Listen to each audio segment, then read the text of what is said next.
If you're going to win the premiership, history says you have to finish top four. Hello and welcome to week 2 of Fox Sports Lab AFL. I'm Ben Dixon, your host. With me, the Hawthorn great Jason Dunstall and our stats guru Al Paton. Welcome, boys. Gentlemen. Round one's here to go. Can't wait. Can't wait, and it's going to be a big show. So coming up, our big predictions for 2023, our look at Geelong and Collingwood, and our tips for a blockbuster round one. Now, Al, I'm stealing your thunder in this one. The past 23 years, only the Bulldogs have won the flag from outside the top four. So your selections are going to be crucial to what's going to unfold this season. Jason, I'm coming to you first. Yep. Who do you have getting the double chance? Well, I know that you two have both got an absolute bolter in your top four. I don't. I've got Melbourne, Brisbane, Geelong and the Tigers. Okay, Al, we have the bolt. I want to go through your top four. Yeah, well, as Jason mentioned, bolters historically for the last decade or so, a team has jumped from outside the 8 into the top 4. So I had to pick one, and I think the Blues are probably best placed. It's hard to find a case for too many of the other teams that missed the 8 last year. Maybe Port if everything goes their way, but Carlton, the talent's there.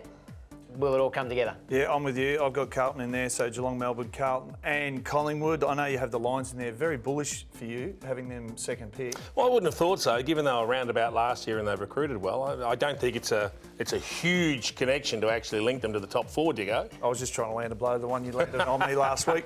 All right, for Premier, who do you have as the Premier? The D's. I think they've got a pretty fit list. They've learned a few things from last year and they're ready to go. Al? Yeah, no, I'm with that as well. And, you know, we know they've gone out and got Brodie Grundy. Lockie Hunter could be a handy, sneaky pickup as well. But, I mean, you have to try something different to win a flag, and they're definitely doing that. So I guess we won't really know if it's going to work until we see it in action. But it's going to be pretty hard to combat. They'll have the best midfield in the comp by a fair margin, and that's a pretty good place to start. Yeah, I've got genius. I've got Geelong back-to-back. Yeah, and I am a genius. IQ's my middle name. Let's look. We've looked at the top. Let's look at the tail. So everyone wants to know the wooden spooners. We don't, because we're Hawthorn supporters. I don't have Hawthorn there. I have West Coast. But Jason, I'm intrigued to know who you've got at the bottom of the ladder. I get why you have West Coast, but I just think that trip over to the West is going to win them a few games. I'm going for back-to-back-to-back, which is rather scary. And I don't want to upset North Melbourne fans. I just don't think their list has a profile yet that's going to allow it to improve markedly. You got upsetting Clarko? He loves upsetting Clarko. No, I don't. Back-to-back-to-back. Al, who have you got? Well, I've got the Eagles there. I don't see they've done a whole lot different to last year. They're basically banking on getting some players fit, and we've already seen Elliot Yeo's fallen over on the eve of round one, so it's not great signs for them. They lose Josh Kennedy, Oscar Allen comes back, but that sort of basically fills that hole. Yeah, it's hard to see them improving, really. On the eve of the season, this is where the fans, before round one kicks off, which is tonight, they love to look at the Brownlow medal, the Coleman medal and the Rising Star. So we'll start with the Brownlow medal. I'm going to give you a bolter because you're going to clip me anyway. I've got Tom Papley. Now, oh my, okay. I didn't want that on the rundown because I wanted his genuine reaction. Oh, my goodness. That's exactly what I got, a genuine reaction. Is he playing full-time midfield this year? He's playing a lot more midfield this year. Full-time midfield this year? Not full-time. Well, then you can't win it. Well, I know history. You suggest that it's a midfielder's medal. Not a suggestion. It is a midfielder's medal. That is fact, history proven. Okay, history proven and history can be broken. So I'm going Tom Papley. Who you got for the Brownlow? I'm going for Petrarca. I reckon he's going to have a belter of the year and kick some more goals. Al, are you coming with me? Well, I think Petrarca might play a little bit more forward. So I like the Bond, who I think will get a lot more time in the guts with the Bulldogs loading up in the forward line. I mentioned last week he won't be needed as much down there, so you can just win all those centre clearances and kick those big match-winning goals. Yeah, well, we've got a Coleman medalist on the panel. It's not me, it's not you, Al. Charlie Curnow. I've got Charlie as the back-to-back. You sure you didn't mean to put Papley for the Coleman medal? I might have him as well, yeah. Why don't we just throw this up? It's not April Fool's yet. But Charlie Curnow, I know you've got the same. I'm with you. I think if he stays fit, he's the best athlete, the best forward going around. We're talking about fitness.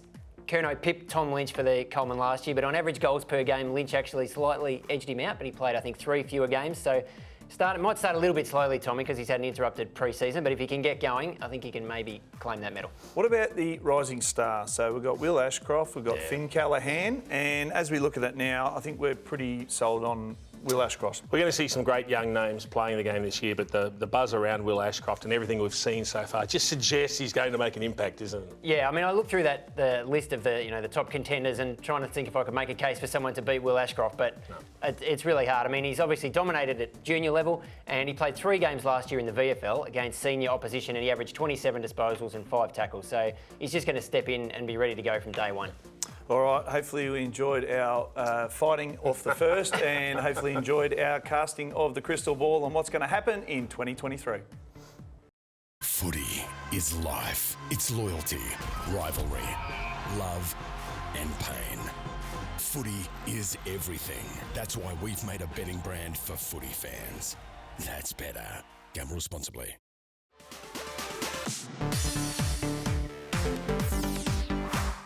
The Mighty Cats kick off their premiership defence against the Magpies at the MCG. So is it a case of no Joel Selwood, no worries for the Cats? We're going to ask the panel now who wins and why. Jason, I'm coming to you first. The Cats, a 16 straight win and all the way to glory last year. Do you see them opening their account this year? They're hard to go past. I mean, Collingwood were the feel-good team of the year last season. I love the way Craig McRae coaches. I love the style of play that they adopted. They are attacking. But I just think the Cats will pack a few too many guns, provided, of course, Hawkins and Cameron play, because that would make a big difference.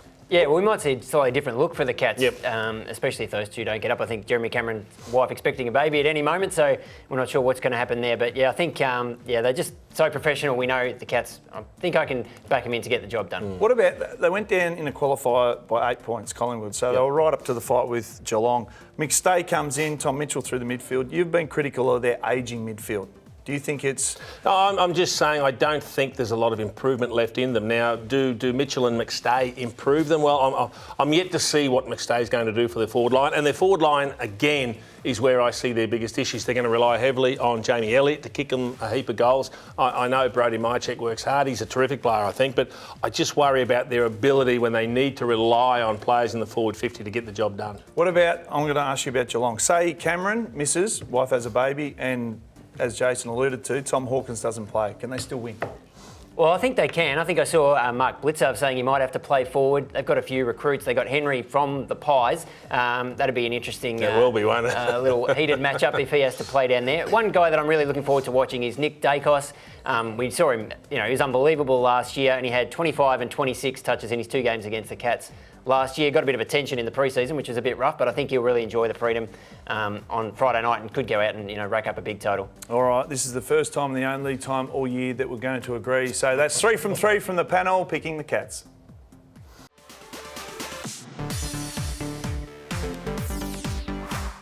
We've waited a long time for the Suns to deliver. Has the time finally arrived? Nope. You're kidding. They tackle the Swans at home first up. Who wins this match and why? Now, I'm going to give you a quick stat, Al, before I throw to you. 3 of the last 4 have gone in the Suns' favour. Stewie doing his 6th year, no pressure. Do you go with the Suns? Well, you've stolen my stat there, Dicko, but I think the question for the Swans is the grand final hangover. History says it's a real thing. We've seen multiple teams from Port Adelaide through to GWS missing the finals the year after copping a belting on grand final day. So how much is that going to hurt them? Gold Coast did get them at the SCG last year, so it has to be a danger game. You're not big on stats, Jason, I know, but history suggests they've got a pretty good record against the Swannies. No, I know that, but I'm not very bullish about Gold Coast. I don't see where their improvement's going to come from, and I think the Swans are young enough where there's going to be some serious hunger amongst that crew to actually make up for what happened last year. So I think they might be able to buck the trend and kick the season off with a good win. Do you think the Suns this year have a potent forward line to kick a winning score? It worries me. We all want to see King back in action, kicking goals and doing those sorts of things, but it's the way they move the ball forward. I'm worried about their small forward presence. That, to me, is the bigger concern. So they've still got a few boxes to tick for me, the Suns. What about through the middle of the ground? Tuke Miller, and we've got Matty Rowell. He's a big question mark this year. Is he going to come on, Al, this year? Well, Noah Anderson, to be honest, I'm sort of dodging your question there, but he's the one I really like. Yep. Tuke is an absolute superstar, one of the best two-way runners in the comp, but he's missed a couple of pre-season games, so maybe a little bit underdone. And Isaac Rankin is actually probably a pretty severe loss for them that maybe been overlooked a little bit. And just before we close it up, Jason, Tom Papley's looking for a massive game. Well, can I just put in an apology to Tom? The reason I laughed was when you nominated him as a Brownlow medal pick because I think you're an imbecile. But I think he is a fantastic player and I love him. I just don't think he plays enough midfield to win the medal. There you go. That is the first to actually apologise to you, Tom Papley. But we are all in agreement once again, the Swans to open their account with the win.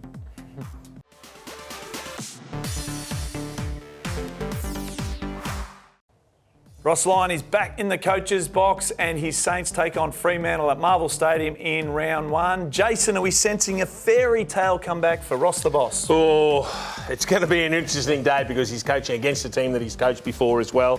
I think Freo might be a little bit too strong. I think they finally put the pieces of the puzzle together, Freo. I think Luke Jackson's a really important recruit, gives them something else up forward. And it's taken a while, but I think they've finally got Nat Fyfe's head around the best role you can play for us is to play key forward and give us something. So I think that might be a little bit too much for the Saints, who have a long injury list. They do have a long injury list. Have they got the forwards to kick a winning score, Al? Well, who are their forwards? I think they might play Anthony Caminiti, who's a pre-season signing. Great news for him, but it's going to be hard to kick a winning score. And I like the move of Fyfe.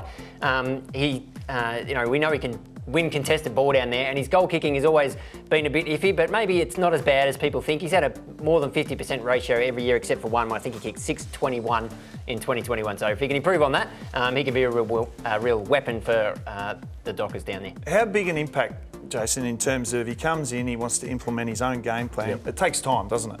Oh, it does. It does. But, I mean, they need something. They looked a little rudderless at times. They're one of those teams that's continued to promise without delivering, the Saints. And now all of a sudden people are talking about, they need to prune that list and make some serious changes. So it's probably not a great position to be in, but they get a really experienced coach coming in that'll have some strong ideas. And at least I think he'll give them a pretty strong defensive mindset. So he's big on Fyfe. How many goals you got Fyfe this year, pushing forward? Geez, that's a good question. I mean, he could kick 40 or 50, couldn't he? If he's playing permanent forward, maybe just throws himself in the middle every now and then when the game needs to be won. But and I think he can be super dangerous down there. And the one for this week that I'd be probably penciling in for a big disposals number at least is Andrew Brayshaw. Had, I think, combined 76 against the Saints in 2 games last year. So expecting him to go big again. That's why he's on the show. He just keeps throwing gold out, flat out. But sorry, Ross, the panel is tipping against you. We're going with the Dockers in a clean sweep. Footy is life. It's loyalty, rivalry, love and pain. Footy is everything. That's why we've made a betting brand for footy fans. That's better. Gamble responsibly.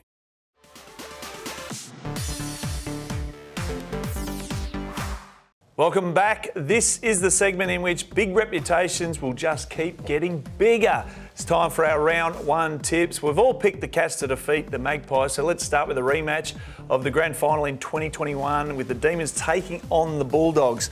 The Demons, you see them knocking off this powerhouse Bulldogs forward line, Jason? I'm very bullish about the Demons this year. I think bringing Brodie Grundy in only helps, and it allows Gawn to play a little bit of time forward. I'm concerned if May doesn't play. Make no mistake about that, because I think he's a really important piece of the puzzle. But I'm also yet to see a team that plays extra talls actually dominate. I can't remember, in fact, Al, the last time contested marking won a game.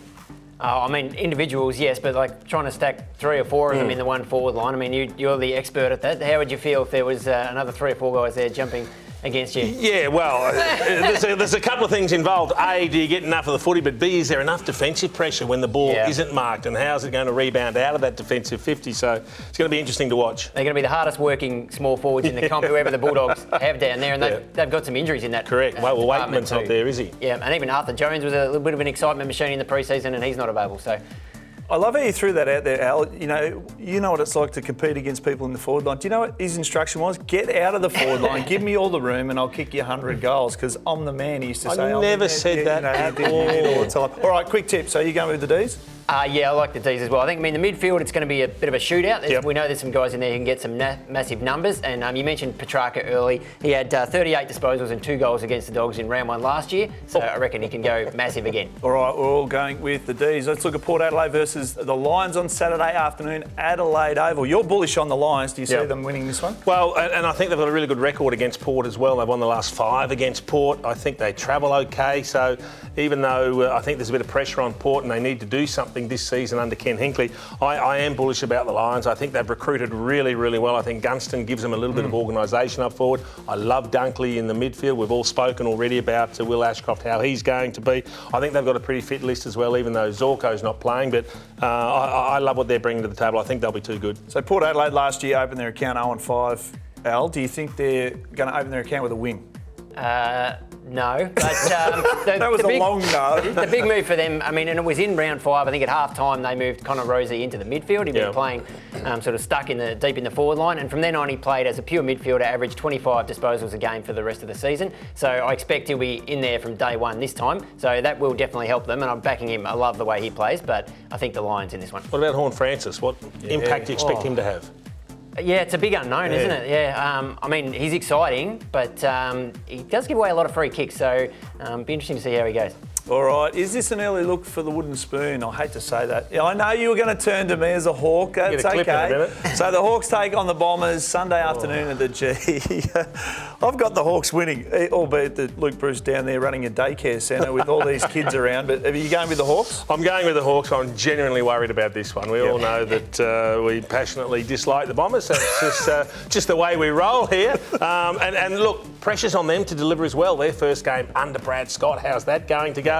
I'm sure they'll be a little bit more structured, but this will actually be a really good clash because we know they have a great rivalry too, Al. Yeah, I'm tipping the Bombers in this one. I think they might actually make a decent start to the season. But, I mean, one to watch is last year in the corresponding game, Zach Merritt, new captain obviously, Darcy Parish had 60 touches between them, but Finn McGuinness didn't play as a tagger in that game. And we know, I mean, he was tagging in an intra-club, I think, this season. So expect him to stand right next to one of those boys at the first bounce. So I'd be a little bit wary about getting behind either of them to have a big total, but I still think Essendon can get over the line. Do you think Wiedemann's a good addition to that forward line? Yeah, I like him. Yeah, it's just consistency's just been the issue for him. But surely he'll get the chances now, so the ball's in his court. All right, okay, there you have it. Let's have a look at some of the other games in round 1. We're all tipping Kangaroos to beat the Eagles under new coach Alistair Clarkson, and Jason is alone. Well, who would have thought, thinking that Adelaide will defeat the Giants? I can't believe you've done that. Adam Kingsley's going to open his account, but thanks very much, Jason. Thank you very much. Pleasure. Outstanding work from you two. Thanks for joining us on Fox Sports Lab AFL. Make sure you subscribe below and follow us on socials. See you next week. Footy is life. It's loyalty, rivalry, love and pain. Footy is everything. That's why we've made a betting brand for footy fans. That's better. Gamble responsibly.